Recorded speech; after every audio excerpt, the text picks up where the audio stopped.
குடும்ப வாக்கு தனம் என்று சொல்லக்கூடிய 2ஆம் இடத்துல சனி இருந்து விலகினாரே ஒழிய ராகு வந்து சேர்றார். ஆகவே பிரச்சனைகள் வேற உருவெடுத்து வரலாம். முடிஞ்ச வரைக்கும் வாயை கட்டுங்க, கோபத்தை விடுங்க. திருமண வாழ்க்கையில் கணவன் மனைவி ஒற்றுமை வேண்டும். அதே மாதிரி உங்கள் ஜாதகத்தில் புதுசாக யாராவது முகம் தெரியாதவங்க கிட்ட போய் பார்ட்னர்ஷிப் பண்ணுறது, அது ஆணாக இருக்கட்டும் பெண்ணாக இருக்கட்டும், ரொம்ப ரொம்ப ஜாக்கிரதையாக இருங்க. வேலை செய்கிற இடத்துலையும் நீங்கள் ரொம்ப கவனமாக இருக்க வேண்டும். உறவாக இருக்கட்டும், நட்பாக இருக்கட்டும், பெண்களால் அவமானப்பட நேரிடும். இது எல்லாத்தை விட யூரினரி ப்ராப்ளம், வயிறு நரம்பு ஜாயிண்ட் பெயின் உங்களுக்கு இருக்கத்தான் செய்யும்.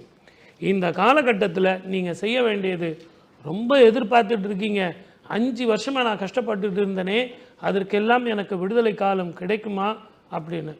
பொதுவாக இது ஒரு ஆஸ்வாசப்படுத்தி கொள்ள வேண்டிய வருடம்.